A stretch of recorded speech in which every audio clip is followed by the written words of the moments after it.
अस्सलामुअलैकुम அல்சியா சேனல். இன்றைக்கி அல்சியா சேனலில் என்னென்னா கோழி பிரியாணி. இப்போ 1/2 கிலோ கோழி வாங்கியிருக்கேன்.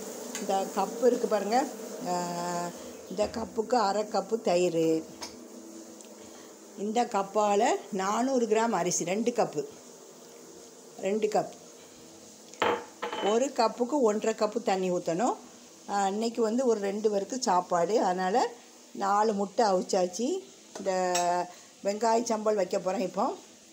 அதுக்கப்புறம் இதற்கு தேவையானது 1 cup India Gate basmati rice. அதுதான் நான் வாங்குவேன், கிளாசிக், நல்லாயிருக்கும் ரைஸு, இதுதான் வாங்குவேன், இந்த ரைஸ் தான் வாங்குவேன். இஞ்சி பூண்டு பேஸ்ட்டு, இந்த லவங்கம், ஏலம், கிராம்பு, அன்னாசிப்பூ, இந்த இலை, பிரிஞ்சி இலை, 1 கப்புக்கு 2 மிளகாய். எங்கள் காரத்துக்கு ஏற்ற மாதிரி நான் போடுறேன். உங்களுக்கு காரம் அதிகம் வேணுமா நீங்கள் போட்டுக்கிடுங்க. அதுக்கப்புறம் வந்து தயிரை வந்து இதில் ஊற்றி, வத்தல் பொடி 1 ஸ்பூன், நம்ம வந்து சீரகப்பொடி 1 ஸ்பூன், சோம்பு 1/2 ஸ்பூன், எலுமிச்சை சாறு 1/2 மூடி. அதுக்கப்புறம் நான் தக்காளி பழத்தை பேஸ்ட்டாக அடிச்சிட்டேன். நான் வந்து எப்போது 1 கப்பு, இந்த கப்பு 1 கப்பு அரிசிக்கு 2 தக்காளி கணக்கு போட்டு போடுவேன், கரெக்டாக வரும். அதே மாதிரி நீங்கள் போடுங்க. காரம் மட்டும் நீங்கள் அதிகமாக போடுங்க. அடுப்பை பற்ற வைக்கும், குக்கரை ஏற்றியாச்சு. அதுக்கப்புறம் கொஞ்சம் தேங்காய் விடுவேன். இதுக்கு 100 நெய் ஊற்றுவேன். இந்த இதில் வந்து நீங்கள் வந்து மல்லி புதினா இருக்குல்ல, அதுக்கு ஒரு கைக்கு ஒரு கைப்பிடி அளவு நல்லா அதை பொடியாக கத்திரியை வச்சு நறுக்கி போடுங்க. இப்போ அரிசியை வந்து ஒரு 10 நிமிஷத்துக்கு முன்னாடியே ஊற வச்சுருங்க. ஊற வைக்காமல் நீங்கள் ஆக்காதீங்க, ஊற வச்சுருங்க. ஊற வச்சு இப்படி கண் வடியில் வடிகட்டி வச்சுருங்க. இப்போ நம்ம வந்து நெய் ஊற்றிடும். இந்த 2 கப்பு அரிசிக்கு 100 நெய் போதும். நீங்கள் உங்களுக்கு நெய் தேவை சேர்க்கக்கூடாதுன்னா ஒரு 50 ஊற்றுங்க, கம்மியாக ஊற்றுங்க, சரியா?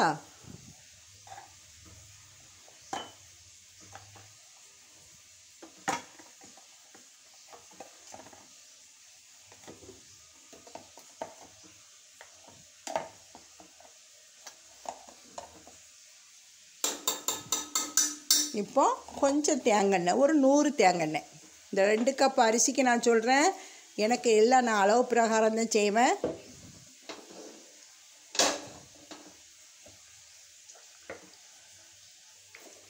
தேங்காய் விட்டாச்சு.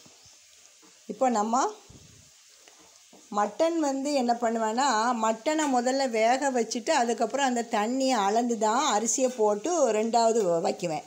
இப்போ சிக்கன் வந்து சீக்கிரம் வெந்துடும் தானே, அதனால் சிக்கனோடையே இந்த அரிசியை போட்டுவேன், சரியா? இப்போ எண்ணெயில் இந்த இது இருக்கு பாருங்க, இதெல்லாம் தட்டி போடணும்.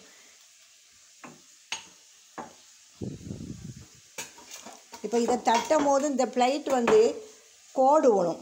அப்போ என்ன பண்ணணும், இந்த மாதிரி ஒரு துணியை இந்த பிளேட்டுக்கு மேலே வச்சு இந்த கல்லை வைங்க, கல்லை வச்சு தட்டுங்க.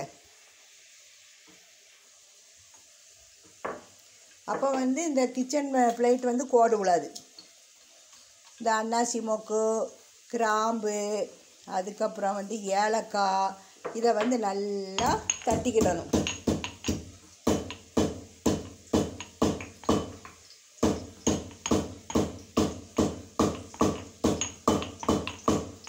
இது தட்டி போட்டுட்டு கொஞ்சம் தண்ணி விட்டு இந்த இதை கழுவிடுங்க. இந்த தண்ணியை எடுத்துடலாம் நம்ம. ஏன்னா இப்போ எண்ணெயில் வந்து பிரிஞ்சி இலையும் இந்த தட்டின இதையும் பட்டையும் போட்டாச்சு. அதுக்கப்புறம் நான் எப்போதுமே வெங்காயத்தை போட்டதுக்கப்புறம் தான் இஞ்சி பூண்டு பேஸ்ட்டு போடுவேன். 1 டம்ளர் அரிசிக்கு 2 பல்லாரி, அதுதான் கணக்கு. நான் சொல்கிற அளவு பிரகாரம் செய்யுங்க. பிரியாணி செய்ய தெரியாதவங்களுக்கும் பிரியாணி வந்து அழகாக வரும். இதை நல்லா லைட்டாக கலர் மாறுற வரை இந்த வெங்காயத்தை வதக்கணும். வதக்கினதுக்கு அப்புறம்தான் நம்ம இஞ்சி பூண்டு பேஸ்ட்டு போடணும்.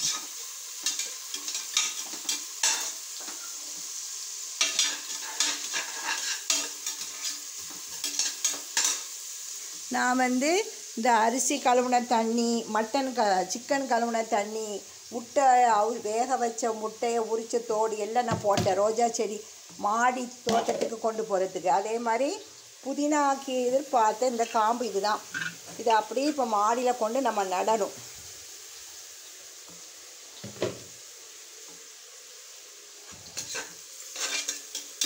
இப்போ வெங்காயம் வந்து கலர் கொஞ்சம் மாறுது. அப்போ நம்ம என்ன பண்ணணும், இஞ்சி பூண்டு பேஸ்ட்டை போடணும்.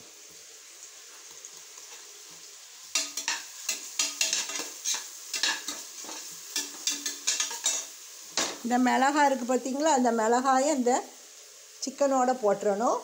அதுக்கப்புறம் நம்ம தட்டின அந்த இதையும் கழுவி லைட்டாக ஒரு கொஞ்சோண்டு தண்ணி விட்டு கழுவி இந்த இதில் ஊற்றிடணும்.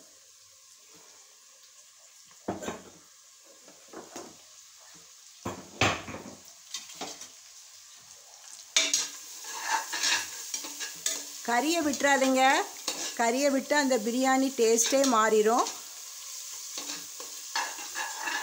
வாசம் வரும், இஞ்சி பூண்டு நல்லா வதக்கணுன்னு ஒரு மணம் வரும். அப்போ தான் நம்ம கோழியை தட்டணும், நல்லா வதக்கணும். இப்போ இந்த கோழி கறியிலே வத்தல் பொடி, சீரகப்பொடி, கொஞ்சம் சோம்பு பொடி எல்லாமே நான் போட்டுட்டேன்.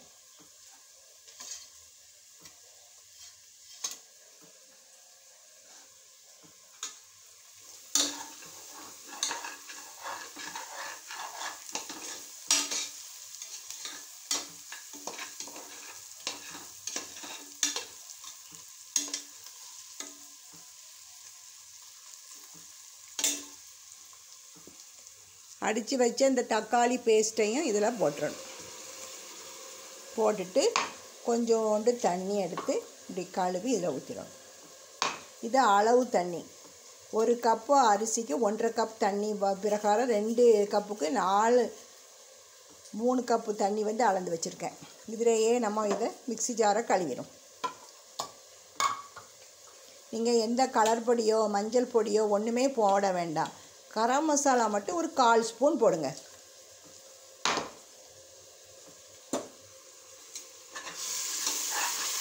இப்போ இந்த அடுப்பில் இந்த கறியை வேக வச்சுருக்கேன்.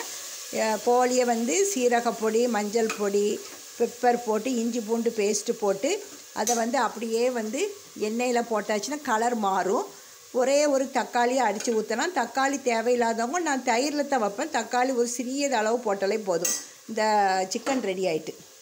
இதுதான் பிரியாணிக்கு வச்சுருக்கேன்.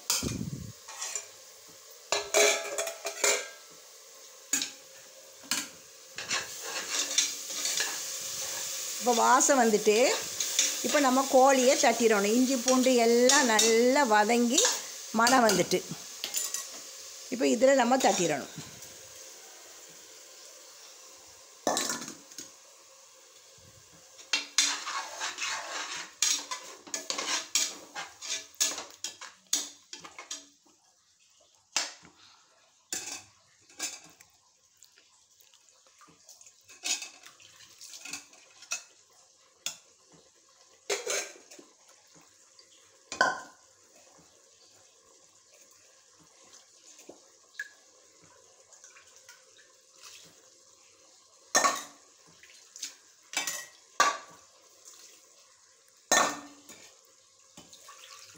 இப்போ நம்ம அளந்து வச்ச தண்ணியை ஊற்றிடணும்.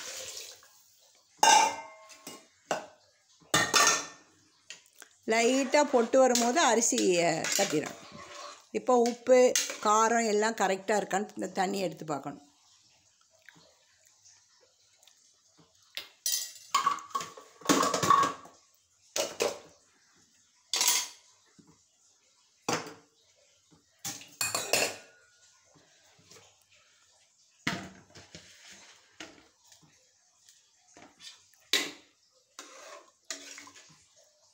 கொதி வரட்டும், அப்படியே பபிள்ஸ் வரட்டும்.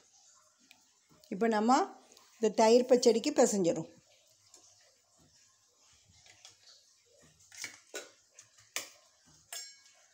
உப்பு போட்டுட்டேன், பச்சை மிளகாய் போட்டுட்டேன். உங்களுக்கு கேரட் தேவைன்னா கேரட்டை துருவி போடுங்க, நல்லாயிருக்கும். வெள்ளரிக்காய் இருந்தால் வெள்ளரிக்காய் போடுங்க. இன்றைக்கி வெள்ளரிக்காய் இல்லை, அதனால தான் நான் வெறும் தயிர் வச்சு வைக்கிறேன். வெள்ளரிக்காயும் நல்லா பொடியாக நறுக்கி போட்டால் நல்லாயிருக்கும். கேரட்டையும் துருவி போடணும்.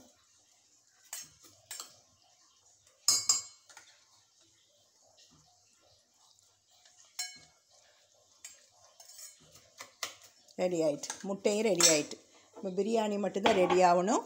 சிக்கனும் ரெடி ஆகிட்டு.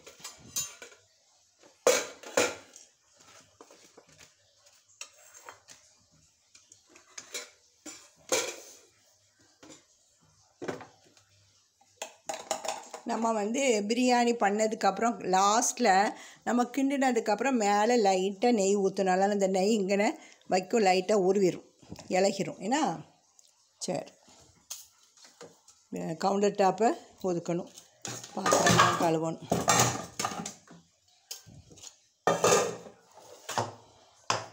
இது ஆப்பத்துக்கு ஊற வச்சுருக்கேன். நாளைக்கு உங்களுக்கு ஆப்பத்தை காட்டுறேன், ஆப்பம் செய்கிறது எப்படின்னு. இது வந்து 1 டம்ளர் புழுங்கலரிசி, 1/2 டம்ளர் பச்சரிசி போட்டு அப்படி தான் நான் ஆப்பம் போடுவேன். தனியாக புழுங்கலரிசிலையும் செய்யலாம். ஃபுல்லாக தேங்காய் தண்ணி ஊற்றி ஆட்டணும். அதுக்கப்புறம் வந்து நம்ம கொஞ்சோண்டு உளுந்து, 1 ஸ்பூன் உளுந்து ஊற வைக்கணும்.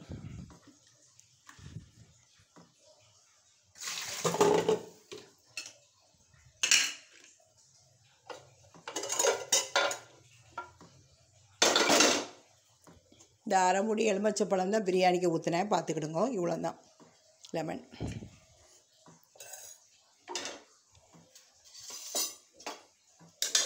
போட்டு வந்துட்டு இப்போ நம்ம இந்த அரிசியை தட்டிடும். பிஸ்மில்லா.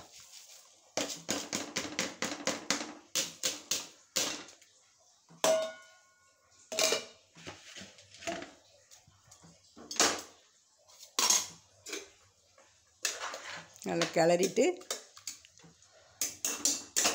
மூடிட வேண்டியது தான். இப்போ நம்ம மூடியால் மூடிடணும்.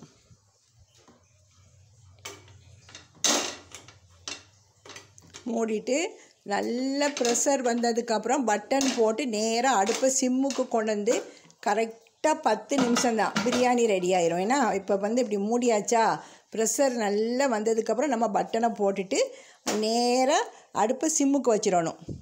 ஹை ஃப்ளேமில் வைக்கக்கூடாது.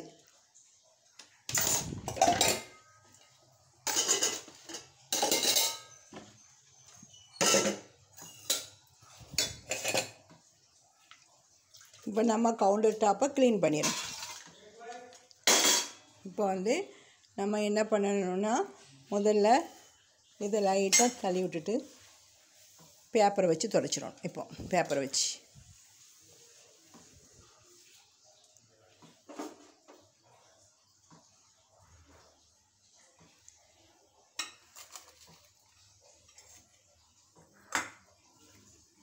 இப்போ நேற்று வந்து நான் என்ன பண்ணேன், சந்தைக்கு போனேன். சந்தைக்கு போயிருக்கும் போது எதெல்லாம் வாங்கிட்டு வந்தேன்னு உங்களுக்கு காட்டுறேன். இதை பாருங்கள், 2 பப்பாளி பழம், ஒரு அன்னாசி பழம். இந்த அன்னாசி பழம் 20 ரூபா. இந்த 2 பப்பாளி எடை போட்டு இப்படி ஸ்டிக்கர் ஒட்டிடுவாங்க. இது 20 ரூபா, இது 20 ரூபா. பப்பாயாவும் அடிக்கடி சேருங்க.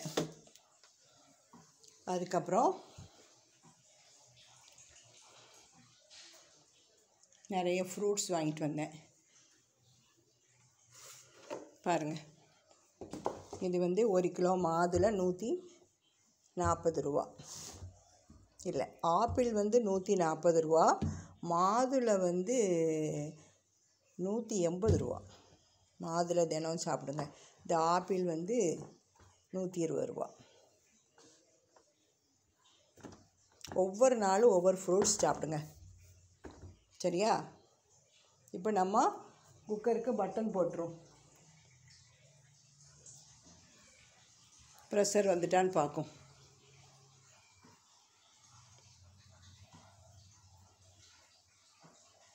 இப்போ வேலை நம்மளுக்கு முடிஞ்சிட்டு, பிரியாணியும் போட்டாச்சு, சிக்கன் குழம்பும் வச்சாச்சு, கிரேவியும் முட்டை எல்லாம் முடிச்சு காலையிலே வேலை முடிச்சு. இன்றைக்கி வெள்ளிக்கிழமை பார்த்திங்களா, அதனால் நான் யாருக்காவது ஒரு ஆளுக்கு சாப்பாடு கொடுப்பேன். இன்றைக்கி 2 பேருக்கு சாப்பாடு கொடுக்குறேன். திரும்ப வந்து ப்ரேயரில் உட்காந்துருவேன். பிரியாணினா வேலை மிச்சம் தானே, அதனால் பிரியாணி போட்டாச்சு. இன்றைக்கி வெள்ளிக்கிழமை நமக்கு ஒரு பெருநாள் மாதிரி. நம்ம எவ்வளோக்கு எவ்வளோ நம்ம அமல்கள் கூட்டி செய்ய முடியுமோ அவ்வளோக்கு எவ்வளோ நம்ம வந்து அதிகமாக பிரார்த்திக்கணும்.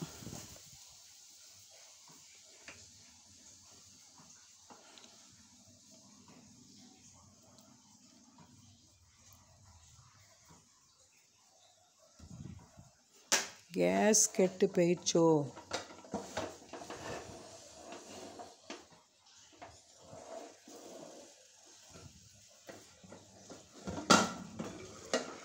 கேஸ் கெட்டு போயிட்டா?